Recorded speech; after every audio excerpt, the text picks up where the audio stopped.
My brothers and sisters, many of us work so hard to make our homes comfortable and beautiful, but we often overlook the unseen world.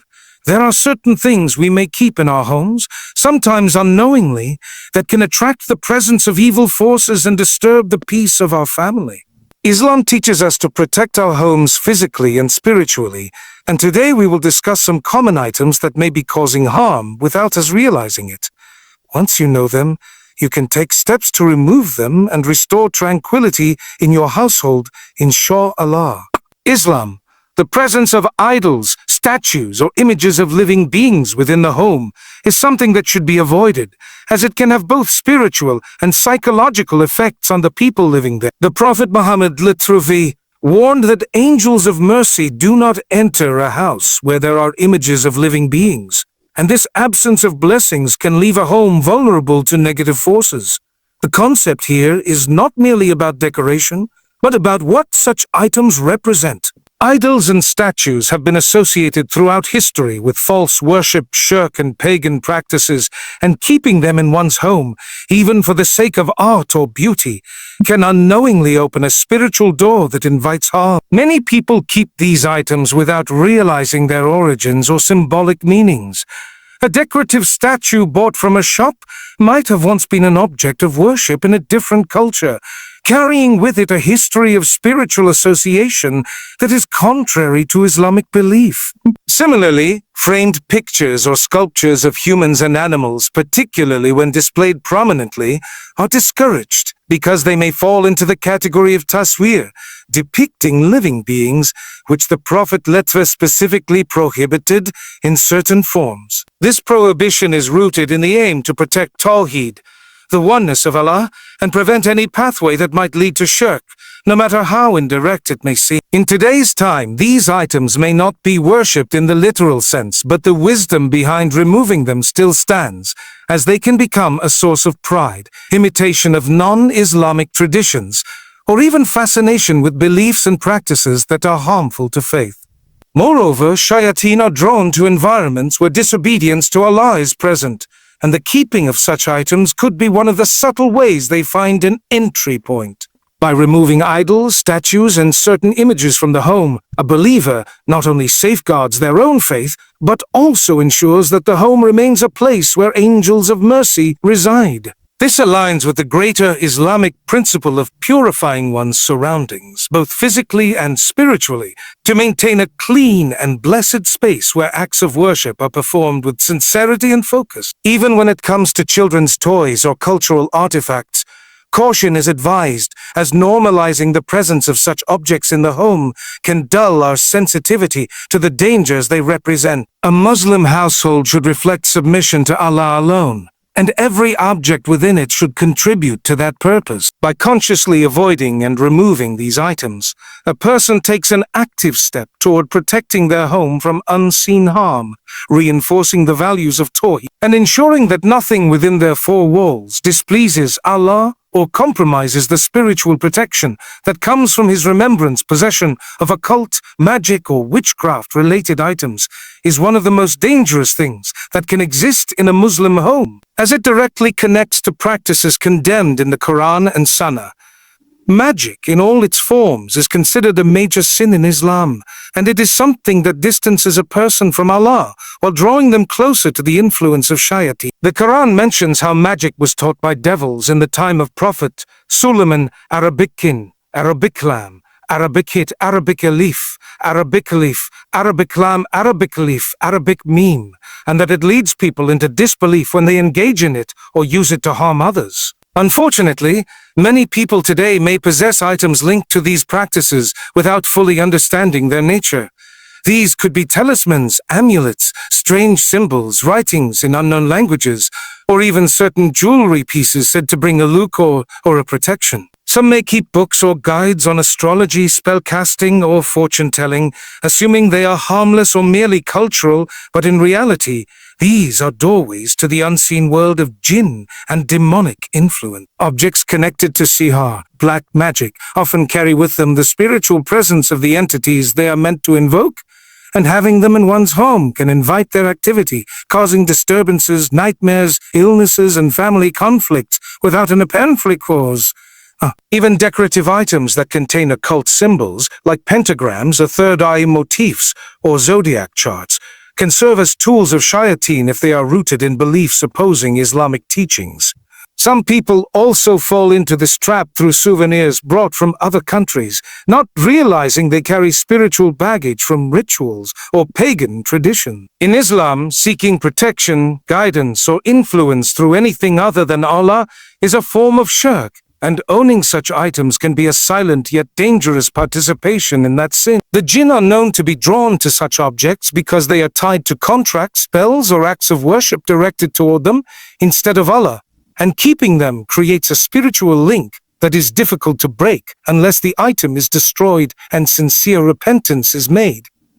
Furthermore, belief in such items often leads to dependency on them, weakening one's trust in Allah and replacing tawakkul with superstition. When a Muslim cleanses their home from anything related to magic, fortune-telling, or occultism, they are in fact breaking hidden chains that may be binding them spiritually, emotionally, and even physically. Such cleansing is not only about removing the object itself, but also about cutting off the influence it represents, ensuring that one's home is a place of dhikr, Quran recitation, and the presence of angels rather than a haven for Shayateen. Displaying symbols associated with shirk or false beliefs is a matter of serious concern in Islam, as such symbols often carry meanings and histories that contradict the pure message of Tawheed. These symbols may seem harmless to the untrained eye, appearing as fashionable jewelry, artwork, or decorative patterns, but in reality, they can represent ideologies, religions, or spiritual systems that reject the worship of Allah alone. Shirk, being the greatest sin in Islam, is not limited to the act of worshipping idols. It also includes any form of association with beliefs or practices that attribute divine powers to others besides Allah. Many of these symbols have roots in ancient pagan religions, mysticism, or man-made spiritual systems that were used to glorify false deities, channel supernatural forces, or promote philosophies opposed to Islamic teachings.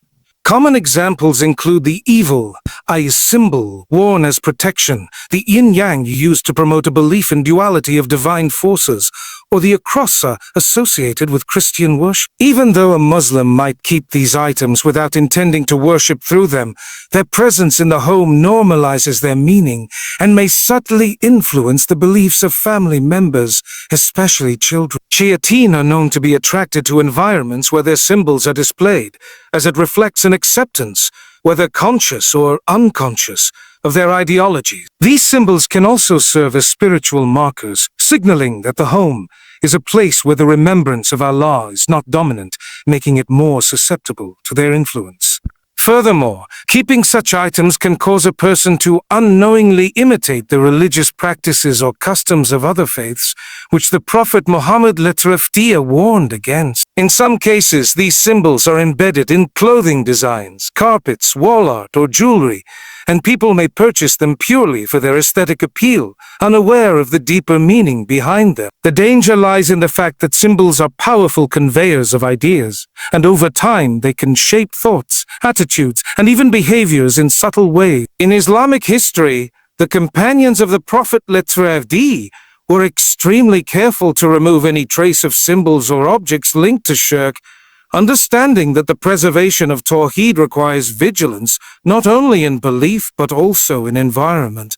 For a Muslim household to be spiritually secure, it must be free from items that contradict the worship of Allah alone, whether they are kept out of ignorance, sentimentality, or fashion. By removing these symbols, one is taking an active stand against all forms of shirk and aligning the household with the command of Allah to avoid falsehood in every form. It is also an act of education, as it teaches the family the importance of recognizing and rejecting anything that compromises the purity of Islamic belief, ensuring that the home reflects a clear devotion to Allah without confusion or contradiction. Storing books or media promoting immoral or sinful behavior can have a deep and lasting effect on the spiritual health of a household. In Islam, the environment plays a major role in shaping a person's heart and mind, and what we expose ourselves to repeatedly becomes part of our thoughts emotions, and actions. Books, magazines, movies, music, and digital content that glorify indecency, violence, gossip, disbelief, or disobedience to Allah are not merely sources of entertainment. They are tools that can plant seeds of corruption in the soul. When such materials are kept in the home, they remain a silent yet constant influence, normalizing the sins and false values they promote. A novel that mocks religious values, a movie that celebrates immorality, a magazine that promotes arrogance and vanity, or music that spreads indecent messages can all become a subtle form of spiritual poison. The Quran repeatedly warns about following the footsteps of Shaytaan, and one of those footsteps is being desensitized to sin through repeated exposure. The danger is even greater in the modern age, where such content is often packaged in attractive and entertaining forms, making it seem harmless or even inspiring when, in reality, it undermines the principles of modesty, humility, and God consciousness. This influence can be especially damaging for children and teenagers whose hearts and minds are still developing, as they may begin to see sinful behavior as normal or admirable. Even for adults, constant exposure to corrupt ideas can weaken the heart's resistance to temptation and make acts of disobedience seem less serious over time. Furthermore, these materials often distract from beneficial knowledge and worship, consuming valuable time that could be used for Quran recitation, learning about the Deen, or engaging in productive and halal activities. A home that stores such items can also become a place where angels of mercy are absent, as the environment is tainted by messages that go against Allah's commands. In many cases, people keep these books or media because they are expensive, part of a collection or associated with memories, but the truth is that the harm they bring outweighs any sentimental or financial value. Islam encourages believers to surround themselves with reminders of Allah, beneficial knowledge, and positive influences that bring them closer to Jannah, and this principle applies to the media we consume and store. Removing materials that promote sin is not just about avoiding harm. It is about actively creating an environment where faith can grow, hearts can find peace, and family members are encouraged to live in a way that pleases Allah. By consciously replacing harmful media with beneficial alternatives, a household can become a source of light and guidance rather than a space that invites spiritual darkness. Playing music or entertainment that glorifies haram actions is a serious issue that many people take lightly. Yet it has a deep effect on the heart, the mind, and the spiritual state of the entire household.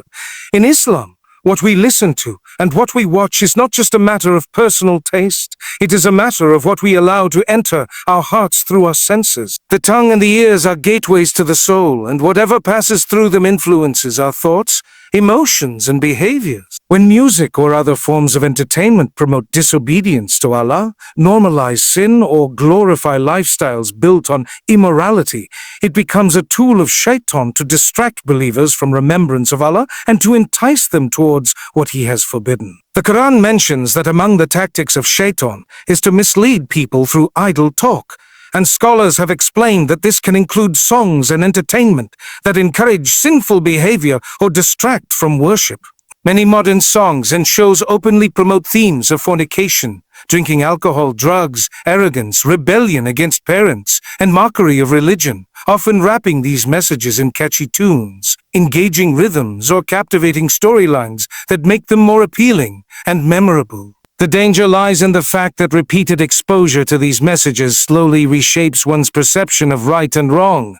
What is initially shocking or clearly haram can begin to seem normal, acceptable, or even desirable after hearing or watching it many times. This effect is not limited to music with explicit lyrics.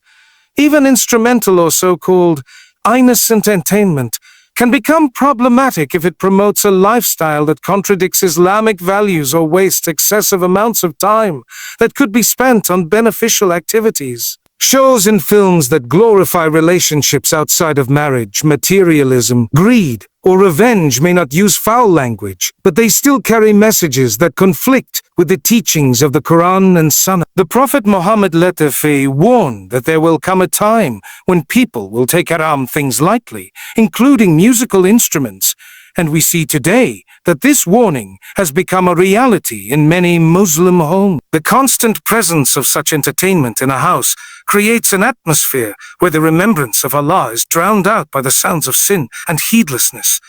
Angels of mercy are driven away, while Shayateen are attracted to places where Allah's commands are ignored and His boundaries are crossed. For children and teenagers, the impact can be even more severe as their personalities, morals, and sense of identity are still being formed. If the background soundtrack of their daily life is filled with music and entertainment that glorifies haram, they may grow up adopting those values without realizing it. They may memorize songs that celebrate indecency while struggling to memorize even short surahs of the Quran.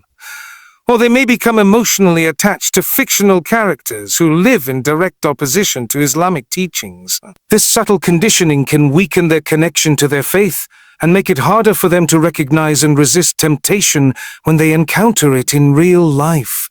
The same applies to adults who may think they are immune to such influence, but over time, their hearts can also become desensitized. Their focus in prayer can be affected, and their priorities can shift away from what truly matters. Another danger of such entertainment is that it can become an addiction, consuming hours of a person's day and leaving little time for worship, family bonding, or self-improvement. Music and media are often designed to be addictive, using psychological triggers that make people want to keep listening or watching for longer periods. This constant stimulation leaves the heart restless, unable to find peace in silence, Quran recitation, or quiet reflection. The more the heart becomes accustomed to finding pleasure in these haram forms of entertainment, the less it will find sweetness in acts of worship. Over time, the heart can harden, making repentance and a return to Allah more difficult. Some people justify keeping such entertainment in their homes by saying they do not pay attention to the lyrics, or that they only watch it for fun. But the reality is that everything we consume affects us on some level. Even if the mind is not consciously analyzing the words or the plot, the subconscious absorbs them, and they leave impressions on the heart. Islam teaches that a believer should be mindful of every influence they allow into their life, guarding their senses from what displeases Allah. Removing or reducing music and entertainment that glorifies haram actions is not about depriving oneself of enjoyment. It is about replacing harmful influences with those that nourish the soul and strengthen faith. There are many halal alternatives that can bring joy and relaxation without compromising Islamic values, such as nasheeds without instruments, beneficial lectures, educational programs, and wholesome storytelling that inspires goodness. When a household chooses to cut off sources of haram entertainment, it is taking a stand against the cultural trends that normalize sin and distract from the remembrance of Allah. This change can transform the spiritual atmosphere of the home, making it a place where the Quran is recited, dua is made, and conversations are filled with beneficial reminders rather than harmful lyrics or storylines. The blessings that come from such an environment are not only felt in the peace of the heart, but also in the protection of the home from Shayateen. It also sets a powerful example for children, showing them that entertainment does not have to come at the cost of one's deen, and that guarding the heart is a priority for a Muslim. Over time, this shift can lead to greater unity within the family, a stronger connection to Allah, and a deeper sense of purpose in life. By being selective about what sounds and messages fill the walls of the home, a believer is actively shaping an environment that supports their journey to Jannah, rather than pulling them towards heedlessness and sin. Neglecting Quran recitation and remembrance in the home is one of the most common, but also one of the most damaging oversights a Muslim family can make, as it leaves the house spiritually unprotected and deprived of the blessings that come with the constant mention of Allah. The Quran is not just a book of guidance to be read occasionally. It is the living word of Allah, a source of light, healing, and protection from harm. When the Quran is recited in a home, it fills the atmosphere with tranquility, drives away Shayateen, and invites the angels of mercy to enter.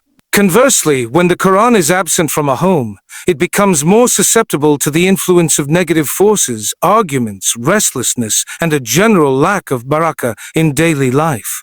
Neglecting the remembrance of Allah, whether through dhikr, dua, or salat, allows spiritual emptiness to grow, which Shayateen exploit to plant seeds of disobedience, despair, and heedlessness. The home is meant to be a sanctuary where a Muslim finds peace, resets their heart, and connects with Allah away from the chaos of the outside world.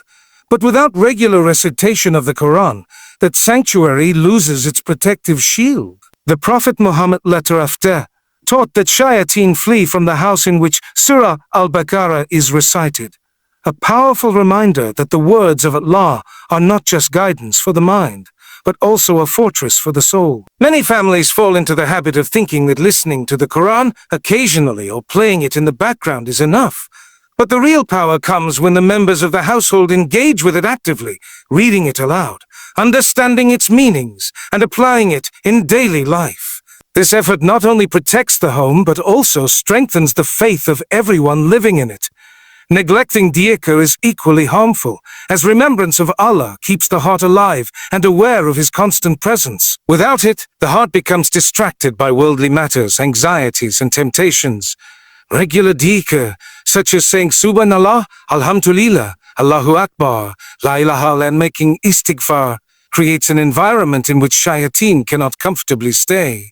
On the other hand, a silent home, devoid of Quran and dhikr, becomes a place where Shayateen can settle, influencing the thoughts, moods, and interactions of its residents. This often manifests in unnecessary arguments, lack of motivation for worship, feelings of heaviness in the heart, or a sense of emptiness despite having material comfort.